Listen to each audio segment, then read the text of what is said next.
This is the one where my mood reading starts to take its descent into madness, but I'm not upset about it. Oh, here she comes. I was going to say Winnie will not be joining us because it's a nice day outside and she was sunbathing, but I was about to lie to you. Look at that. Hey, sweet girl. Come to party? You can sit right there. I'll scoot over for your comfort. As long as you don't try and lick me in my mouth. That's a good spot. Love that for us. Hopefully she doesn't move the camera. Hi, friends. Welcome back to another pizza party. I'm Mrs. Pizza. That was Winnie. Cheese is. Ta-da. Always where cheese is. Always. Always looking, always watching, always lurking. But like not in a creepy way. In a loving way. We are here to do a recent reads. Why? Because if I wait too long, it's overwhelming and it's too many books, so I like to do this while it's slightly whelming, which is probably the wrong usage of that word, but honestly, I don't care. I am highly caffeinated, and so enjoy the ride. Let's talk about some books. In this period of time, I was starting my descent into my unhinged woman reading, but I had not 100% gotten there yet. So there's a little bit of that sprinkled in, but honestly, the mood reading has been what has been sustaining life during these trying times. So this is all over the place.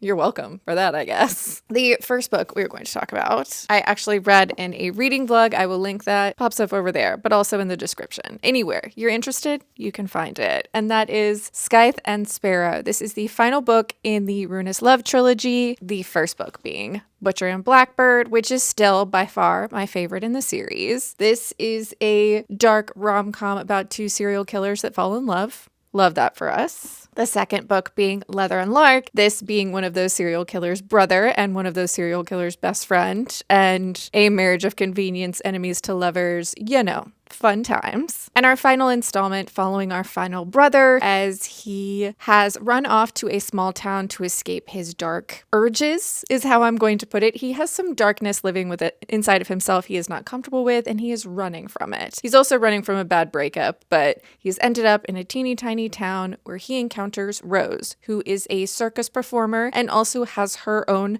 predilection for the murderousness. These two end up living together when Rose is involved in an accident of her own making. Let's be honest, she's a little bit of a chaos queen, and she ends up needing a place to convalesce during her recovery. She ends up living with Fionn, who is the one that finds her when she is injured. You have already gotten hints at these two's connection love story because all of these books are taking place pretty much simultaneously. There's a little bit of difference in timeline, but for the most part, all of the couples are established in the very first book-ish. So you know that these two are going to be our characters, our love interests, the ones we follow. I will say this was probably my least favorite of the series. I didn't dislike it, but I just didn't have as much fun as I did with the first two, and a lot of that fell on Rose. There's a lot of people that have a very different opinion of this. They really liked Rose. I thought she was kind of chaos for the sake of plot devices. Like a lot of the things she was doing were just stupid, for lack of a better way of putting it, and didn't feel like compulsions. They just felt like she was making bad decisions. This did strengthen for me in the third act. The third act conflict and how it is resolved is my favorite part of this book. I thought the resolution of this book was much stronger than the beginning. I thought the spicy scenes were a little cringy sometimes, but to each their own. This was a good series. I had a silly good time reading it. Dark rom-coms work for me because in all of these books, even though they are dark romances, these couples aren't doing the dark things to each other. They're doing it to the bad guys. So I am okay with a dark romance where we're not really getting dark towards each other. There's a lot of consent. There's a lot of conversations.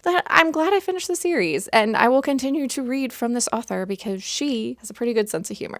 The next book I picked up after that was my continuation of reading in the Discworld series. I, at this point, feel like I know Terry Pratchett has been knighted, but he should be canonized as a saint. This man was so incredibly talented. I ended up picking Men-at-Arms up, which is the second book in the City Watch series, and I believe the 15th book in the series as a whole. I had decided to continue on with the City Watch because Guards, which is the first book in the City Watch series within Discworld. Hold on. Let's reverse and let me explain Discworld in case you're new. So Discworld is a series of something crazy like 40 some odd books, but the book series itself has series within itself. So technically you could read them in chronological order from 1 21 to 40 something and have an okay good time, but the books themselves actually have series within. So book number 15 is actually book number 2 in the City Watch series. There are several series throughout this series as a whole, and I have kind of chosen to pick and choose which series I feel like picking up at the time. I'm currently reading in the Witches series, the City Watch series, and the Death series, and I'm loving my time here on Discworld. Back to what we were talking about. Men at Arms is book number 2 in the City Watch series. We are once again with Carrot and the members of the City Watch, including Vimes, who is about to be married. Carrot has taken on a more leadership position within the City Watch following the conclusion of the first book and what happened there. And the City Watch has now opened its doors to new members. So we now have 3 new people that have joined the City Watch. We have a dwarf, we have a troll, and we have a woman. And these are all kind of looked at as people that have been hired in order to diversify the City Watch. We have these characters, especially the dwarf and the troll, even though technically Carrot would be considered a dwarf since he was raised by dwarfs, but he's not a dwarf, he's a person.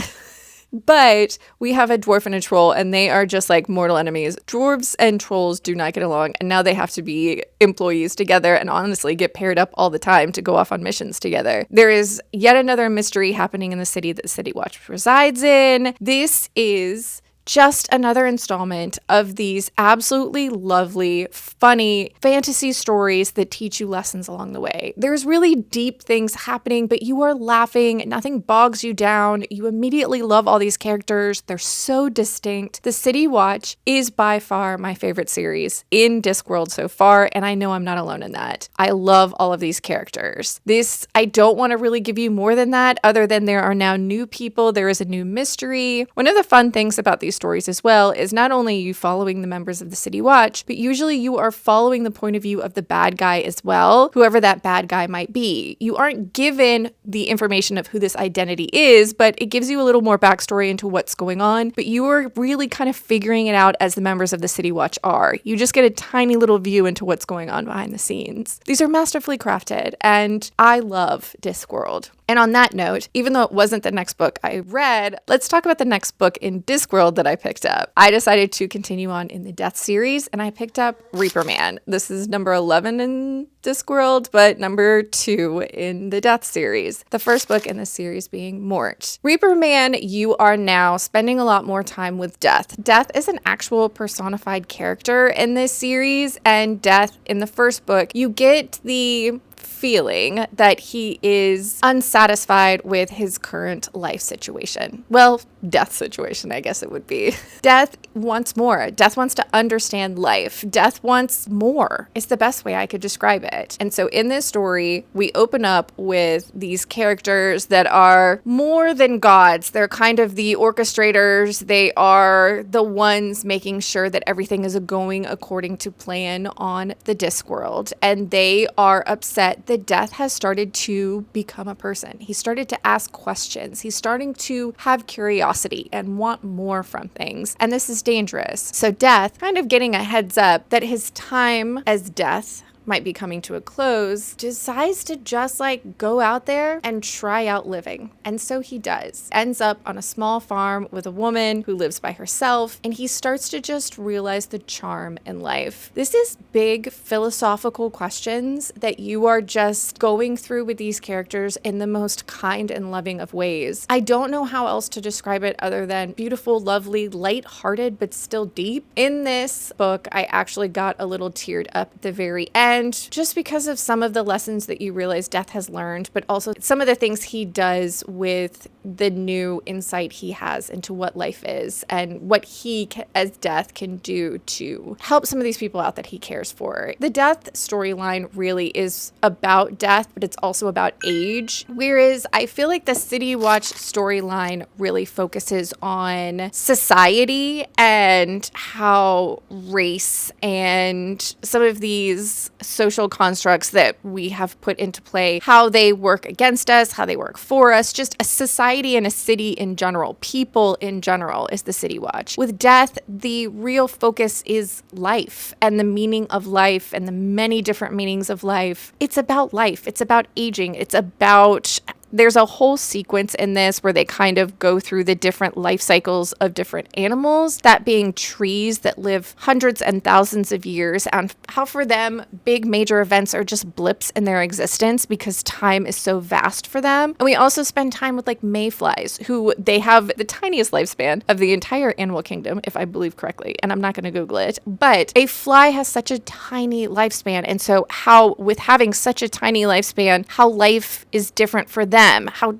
big events are important to them, what constitutes a big event when your lifespan is hours versus millennium. It is just so interesting how we have these different series within this fantasy world that are funny and lighthearted and will literally have you laughing, but we're having really deep, interesting conversations. Again, this is my official nomination for Terry Pratchett to be canonized. I love Discworld. All right, our first hard right, our first quick turn, because again, mood reading. The next book I picked up was The Lamb. This I've kind of started to see everywhere. I 1000% picked this up because of the cover.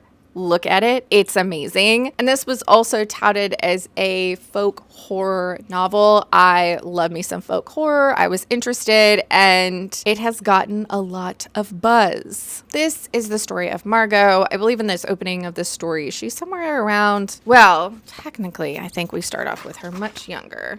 Yes. We open this story with Margot on her 4th birthday as she plays in the dirty, disgusting, filthy tub in her dilapidated home that she lives in with Mama. It's just Margot and Mama in this house, and Margot starts pulling severed fingers from the drain. See, Mama is this very complicated character. In Margot's eyes, she's this like feral, wonderful, almost fey creature. Even though she's very much a woman, she's something that is magical in her daughter's eyes. But Mama likes to lure what she calls strays to their home and then consume them, literally.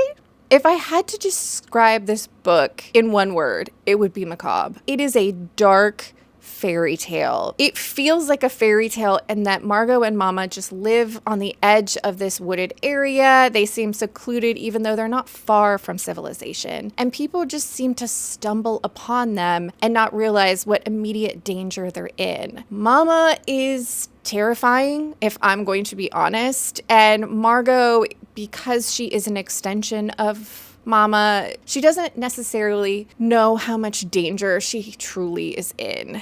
One day, a woman named Eden shows up at their door, and instead of just being another stray for Mama to consume, she becomes the third in this strange household. The dynamic shifts. This is almost kind of slow moving. This is incredibly gory. This is toxic. This is beautiful. This is up. I will say, I think that I was so wrapped up in how beautifully some of these horrific things were described. Looking back on it after finishing, there are things that I'm going to call them plot holes. This was not perfect. There was a lot of things, if you actually start thinking about them, they don't necessarily make the most solid of sense. But I think the beauty of this and the fairy tale nature of you just being wrapped in this dark story, stuck in this situation like Margot is, these people that just like live by their own rules, and you get wrapped up in the absolute beautiful dark nature of this book. I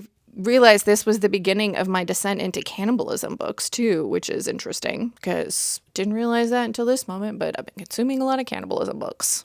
I don't know what that says about me. I did really, really enjoy this, and I would be incredibly interested in picking something up from this author in the future because I do believe this is their like official debut. This dark, twisted tale of this girl whose mother is a monster in the woods. If that at all interests you, I found this to be I read this so fast. Like I didn't want to stop reading it. And dark and beautiful and up as hell. That's how I would describe this book. The next book I picked up after that, again, sharp right turn. You ready? I got abducted by aliens and now I'm trapped in a rom-com. This is Kimberly Lemming's newest book. I'm a huge Kimberly Lemming fan. She wrote the Mead Mishap series, which starts with That Time I Got Drunk and Saved a Demon. I had so much fun with this series. And so, of course, I decided to pick up her newest release where she decided to give it a shot with alien romances. This is the story of Dorothy Valentine, and she is some sort of like wildlife researcher. Yeah, she's getting close to getting her PhD. And one day while she's out filming some, I believe it's like meerkats in the wild, she gets abducted by aliens. She is plopped onto an alien planet and has to survive. While she was being abducted, a lion from the savannah, a lion that I believe was about to kill Miss Dorothy herself, is also abducted. And then like now through alien technology, her and this lion can talk to each other and they become besties. We have Dorothy, her lion Toto, and they are now in a completely different world than they're used to. We're getting all the Wizard of Oz references, right? She quickly encounters just the craziest of stuff on this alien planet, including a big hunky alien man, and then maybe another big hunky alien man. This gets spicy like fast, like really, really fast. And it was slightly jarring, but I think it knows. I'm going to go ahead and like say it with my full chest. She knows it gets spicy fast, and we're kind of poking fun at this entire situation. Kimberly Lemming has a great sense of humor. This is funny and really, really over the top spicy. And if you liked Ice Planet Barbarians by Ruby Dixon, or more importantly, if you liked the Ristoverse series by Ruby Dixon, which if you liked Ice Planet Barbarians, you should try her Ristoverse series. It's alien romances that are funny and spicy. This is like a funnier version of that. This is much closer to Ristoverse than it is to Ice Planet Barbarians, but it's same deal where we have like aliens and all kinds of crazy stuff happening and other aliens getting involved. Silly and funny and spicy, and that's all I needed it to be. If any of that sounds like fun, you can try it out. It was a wild ride. She names the planet she's on because I don't think it has a name. I think she names it Waffles. I mean, if you're down for a good time, you know exactly what you're getting from this book cover alone. The next book I picked up after that was actually a short story, and this is by an author that I've read several of their books available on Kindle Unlimited. They're all independently published, and that is Raeta. I have liked everything I've picked up from this author, and there was a short story that became available. I decided to give it a try. It was called The Call. This is a Joan of Arc retelling where we have a girl named Jo who starts to hear voices that lead her down a path, and that's all I'm going to give you. Joan of Arc retelling. Come on. But this is happening in more of a modern space with more modern things happening. It was one of those short stories where sometimes things hit a little too close to home. This is definitely something that is of the times we are currently living in, but with that Joan of Arc spin. I've liked everything I've read from this author. If you're looking for something short that's gonna hit you in the chest, The Call. I definitely recommend. And the last book we're going to talk about is Evil in Me by Brom. I'm going to try and not blind you with the shininess of this. This is this author's newest release, and I like to physically own their books because they also are an artist and there are illustrations inside of every single book. I ended up liking this one just fine. This is not a new favorite from this author, but I did enjoy the ride. And if I had to give you an elevator pitch, I had just one sentence to get you to read this book, it would be demon worm sing-alongs lead to very dangerous outcomes.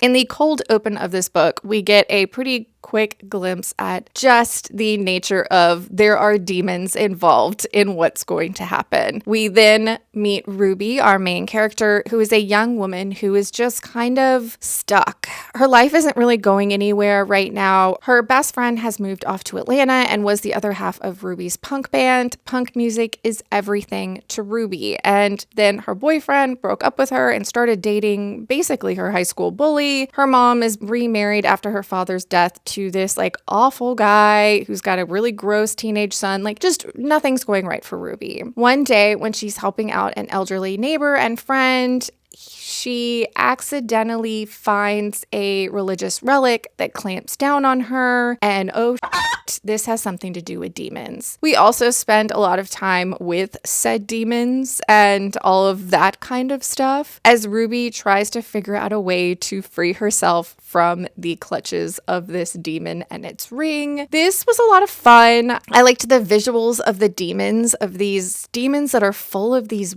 worms that sing, and just how these demons can call bad people to them, even if they aren't necessarily possessing those people. They can call to evil things without much trouble. Evil things come running. Ruby is in a rough place, and she then just, the shit turns sideways and she's in even more trouble. It was nice watching Ruby really find strength in herself to survive, make decisions. Instead of being this kind of like listless young person, she really has to fight to survive. But this book was just fine. It wasn't a new favorite, but I'm glad I read it, and it's a beautiful book. But that, kids, is where we are going to stop this recent reads, because that's plenty of books. Both of the dogs have been passed out this entire time. But if you had fun hanging out with me and them, please subscribe. I hope you're reading good books out there wherever you are, and I'd love to hear about them. I'll see you next time.